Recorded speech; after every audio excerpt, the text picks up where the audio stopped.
buenas noches, congresista, y bienvenido al programa. Muy buenas noches, Anaís. Un gusto de poder estar contigo y poder llegar a toda la ciudadanía del Perú.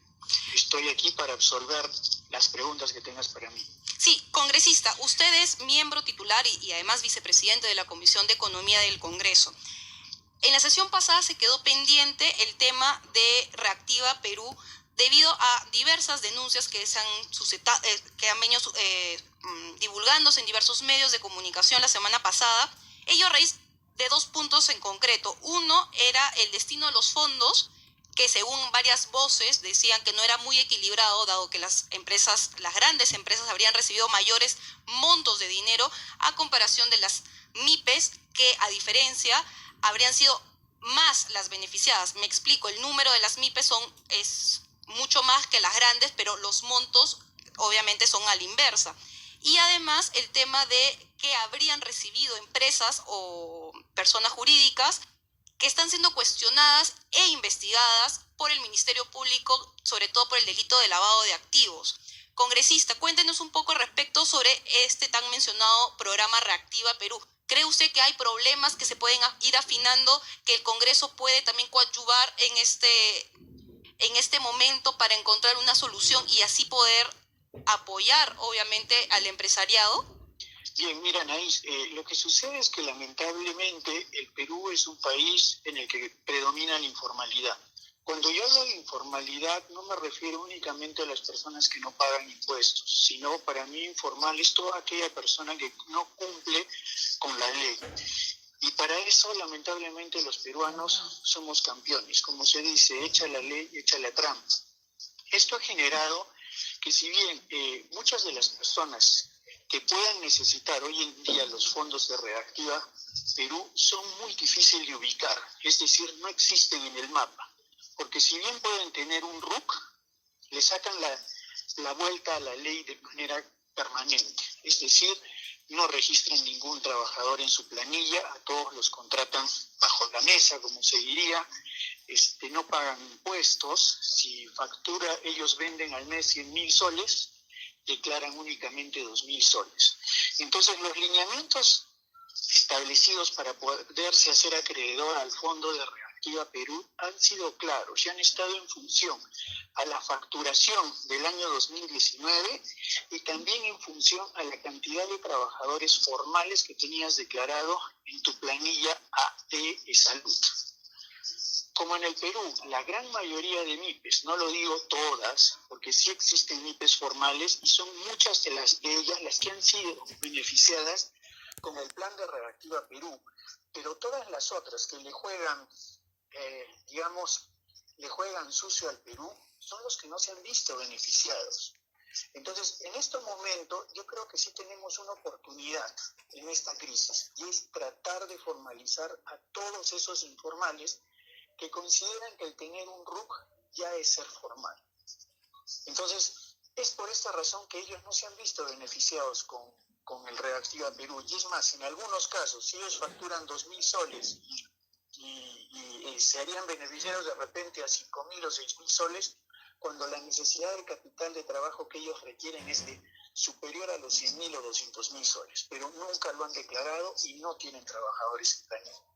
Sí ha habido, por otro lado, se han cometido excesos no de mala intención, porque al haber considerado la tributación anual y la cantidad de trabajadores en planilla, sí existen muchas empresas observadas que han estado consideradas dentro de lavado de activos, que sí declaraban sus impuestos, que sí tenían trabajadores en planilla, y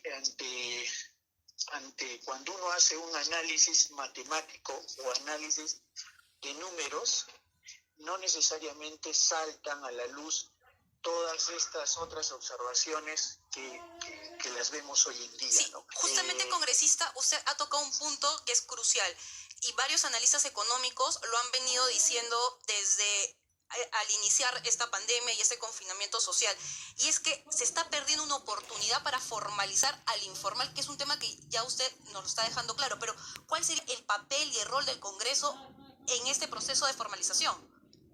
Mira, acá yo considero, en lo personal yo te podría decir que tendríamos que reunirnos con gran parte de esa informalidad y primero conversar con ellos y ver cuáles son las razones por las que no se hacen formales. Creo que tendríamos que empezar a flexibilizar muchas cosas, porque si tenemos en el Perú una economía informal que es mucho más grande que la economía formal, mira, hoy en día, como principales contribuyentes en el Perú, solo tenemos a 5.000 empresas. En toda economía desarrollada, quienes sostienen la economía de un país es la pequeña y la mediana empresa. Y aquí tenemos que en la pequeña y en la mediana existe un gran porcentaje de informalidad. Entonces, si queremos reducir la informalidad, tenemos que hablar de manera clara con las empresas que hoy en día representan ese sector tan grande y ver las razones y qué incentivos necesitarían para formalizar. De repente, la legislación laboral es muy dura. Sí, de repente los costos de la formalidad son muy altos.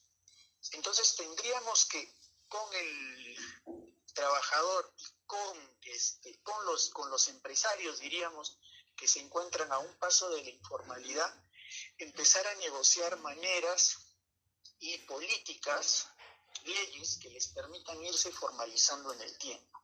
Creo que eso es fundamental, porque el tiempo pasa y necesitamos, el Perú entra ya a sus 200 años y tenemos que planificar nuestro crecimiento para los próximos 100 años y todos deben estar incluidos, no solo en los beneficios, sino también en las obligaciones, que es fundamental.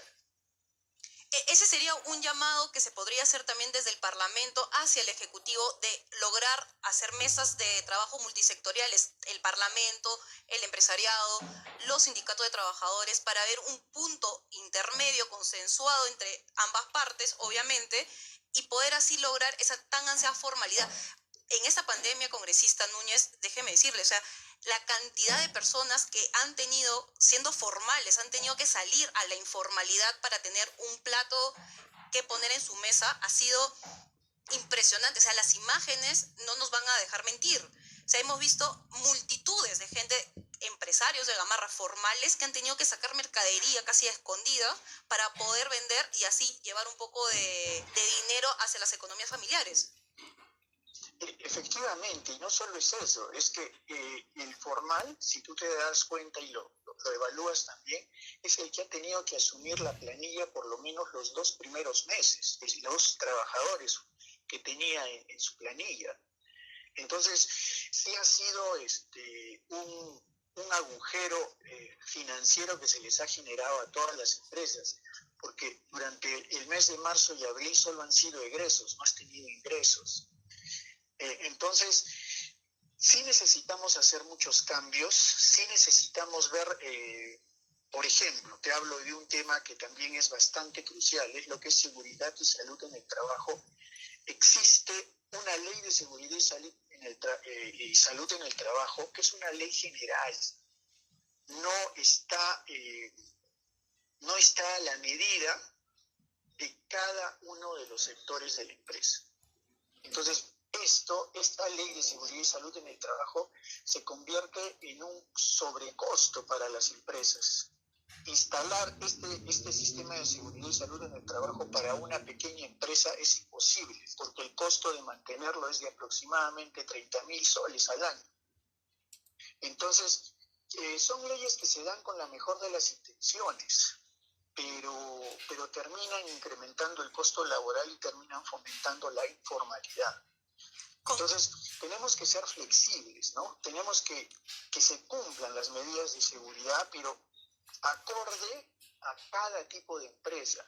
No podemos exigirle a una gran empresa lo mismo que le vamos a exigir a una microempresa, porque eso es la ley de seguridad y salud en el trabajo. Todos tienen que cumplir lo mismo, cuando los riesgos que puede tener cada uno y por sector son completamente diferentes.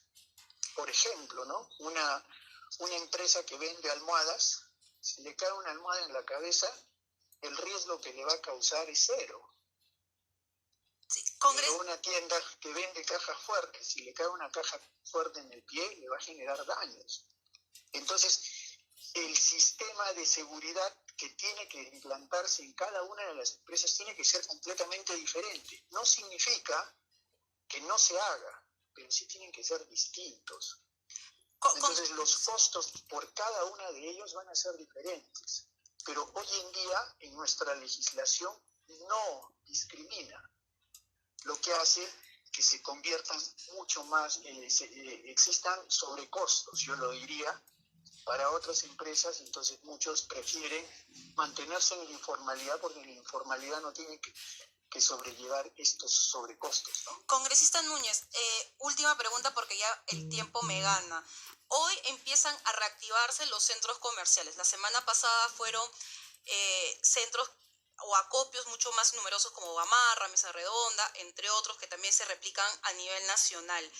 ¿Cómo ve las fases de reactivación económica, toda vez de que hay sectores como por ejemplo el turismo? El presidente de Canatur, el señor Canales, nos explicaba que el sector turismo obviamente va a ser el más impactado tras este confinamiento social y tras también la pandemia. Ellos estiman pérdidas millonarias, pero ¿cómo ve estas fases?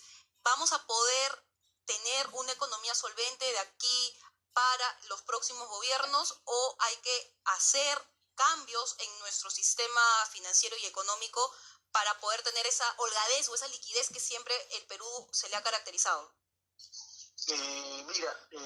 Prácticamente empezamos nuevamente de cero. Los ahorros que obtuvimos durante los 30 años nos han permitido sobrellevar esta crisis sin mayores problemas. El producto de Reactiva Perú, el haber dado los bonos universales, el haber construido una confianza internacional que nos haya permitido colocar bonos a una tasa de interés muy baja, ha sido producto del manejo responsable de nuestras finanzas en los últimos 30 años. Lo que no debemos dejar de hacer es eso precisamente. Entonces, sí se tiene que incentivar la industria local, el consumo local, la compra de productos locales, y tenemos que ahora, en este momento, activar la economía nacional a través de la activación de los grandes proyectos de inversión. Porque hoy en día el único que tiene liquidez para poder empezar a mover la economía es el gobierno, es el poder ejecutivo. A través de su Ministerio de Economía tiene que activar todos los proyectos de inversión a nivel nacional, porque de esta manera se van a ir activando otros sectores y estos otros sectores van a ir activando los otros. Entonces, este año yo no creo, bueno, ya lo hemos visto, no vamos a crecer, vamos a decrecer un 12%. Se espera que el próximo año crezcamos un 5%, pero si tienes en cuenta que hemos decrecido 12%, o sea, vamos a seguir por debajo que el año 2019. Aquí ya viene un llamado a toda la población, a todos los empresarios, y es por eso que digo, es el momento que el informal se haga formal, que le demos las medidas y las herramientas para que se empiecen a formalizar. Necesitamos que todos nos pongamos la camiseta y que todos empezamos a construir el Perú que queremos. Buen panorama económico bastante duro en los años que nos van a venir, sobre todo en el 21 y en el 22, y por qué no años posteriores, toda vez que se necesitan hacer algunos reajustes en nuestro sistema económico. Bien lo ha mencionado, es incorporar al informal a la formalidad. Esa va a ser una tarea titánica posiblemente de este gobierno, de los meses que le queda, y sobre todo del próximo gobierno, que va a tener una dura batalla en materia económica para poder seguir creciendo, que es lo que siempre hemos estado acostumbrando. Muchas gracias, congresista, por esta entrevista con Al Día con el Congreso. Muchas gracias, Anaís. Un gusto haber podido estar en Radio Nacional para todos los radioescuchas y televidentes. Un abrazo virtual para todos.